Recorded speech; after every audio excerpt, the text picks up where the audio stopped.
মুখ্যমন্ত্ৰী ডাঙৰীয়াৰ কালি যিখিনি বক্তব্য, এই বক্তব্যখিনিত মুখ্যমন্ত্ৰীয়ে গুৰুত্বপূৰ্ণ দুটা কথা কৈছে। এটা কথা হ'ল যে খিলঞ্জীয়া মুছলমান সদ্যহতে আমি গৰিয়ামৰীয়া দেশী জাতীয়বাদী যিটো দাবী জনাই আছিলোঁ যে গৰিয়ামৰীয়া দেশীসকলক সুকীয়া জৰীপ কৰি পেলাই জনগোষ্ঠীয় মৰ্যাদা প্ৰদান কৰা। এতিয়া মুখ্যমন্ত্ৰীয়ে কালি মুকলিকৈ আহ্বান কৰিছে যে যি ধৰণৰ জাতি জনগণনাৰ কেন্দ্ৰীয় চৰকাৰে সিদ্ধান্ত লৈছে, ইয়াত গৰিয়ামৰীয়া দেশী চৈয়দ জলাসকলে সুবিধা লাভ কৰিব পাৰিব। আৰু লগতে তেওঁ এই কথাটোৰ লগতে আৰু এটা কথা কৈছে যে গৰিয়ামৰীয়া দেশীসকলে বা খিলঞ্জীয়া অসমীয়া মুছলমানসকলে প্ৰায় 30% ভোট দিছে এইবাৰ বিজেপিক পঞ্চায়তত। আমাৰ কথাটো হ'ল কি, আমি সদায় আমাৰ মুখ্যমন্ত্ৰী ডাঙৰীয়া সদায় আমাৰ কথাবিলাক কৈ আহিছে।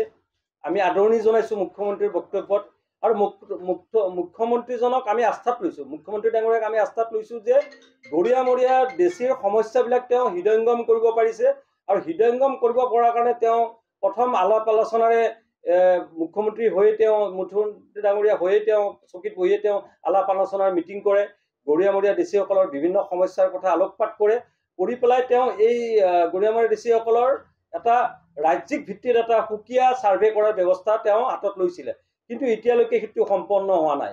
গতিকে মুখ্যমন্ত্ৰী ডাঙৰীয়া, শক্তিশালী মুখ্যমন্ত্ৰী ডাঙৰীয়া, আমাৰ মুখ্যমন্ত্ৰী ডাঙৰীয়া গৰিয়ামৰীয়া দেশীসকলৰ সমস্যা হৃদয়ংগম কৰিব পাৰিছে, তেওঁক আমি আস্থাত লৈছোঁ। আজি মুখ্যমন্ত্ৰী ডাঙৰীয়ালৈকে আমাৰ আহ্বান যে এই যিটো ছাৰ্ভে, ইকনমিক ছাৰ্ভে কৰাৰ কথা আছিলে গৰিয়ামৰীয়া দেশীসকলৰ, অতি শীঘ্ৰেই ছাৰ্ভেটো সম্পন্ন কৰিব লাগে, 1 নম্বৰ।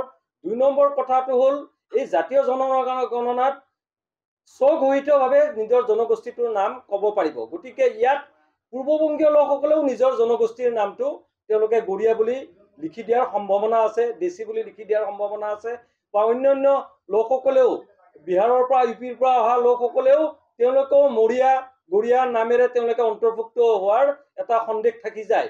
সেইকাৰণে আমি চৰকাৰলৈকে আহ্বান জনাইছোঁ যে অন্য সম্প্ৰদায়, পূৰ্ববংগীয় লোকসকল বা অন্য বিহাৰ ইউপিৰ পৰা প্ৰব্ৰজিত বা বহিৰাগত মুছলমানসকলে যাতে এই আমাৰ জনগোষ্ঠীৰ নামটো ব্যৱহাৰ কৰিব নোৱাৰে, তাৰ কাৰণে এটা নীতি নিৰ্ধাৰণ কৰাৰ ব্যৱস্থা চৰকাৰে কৰিব লাগে।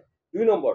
3 নম্বৰ কথাটো হ'ল আমি গৰিয়ামৰীয়া দেশী চৈয়দ জলাসকল, যিসকল ব্ৰহ্মপুত্ৰ উপত্যকাৰ থলুৱা মুছলমান বুলি কওঁ, তেওঁলোকলৈকে আমাৰ আহ্বান যে আমাৰ যিহেতু নিজৰ বিধানসভাত আমাৰ নেতা নাই, আমাৰ প্ৰতিনিধি নাই, লোকসভাত আমাৰ প্ৰতিনিধি নাই, গতিকে আমি অন্যান্য জাতি জনগোষ্ঠীয়ে য'ত ৰাজনৈতিকভাৱে থাকে বা যিটো ৰাজনৈতিক দলত তেওঁলোকে চৰকাৰখন আনিবলৈ প্ৰস্তুত হয়, যি ধৰণৰ এটা ৰাজনৈতিক কুচকাৱাজ কৰে বা ভোট দিয়ে চৰকাৰখন আনে, সেই থলুৱা অসমীয়া এই জাতি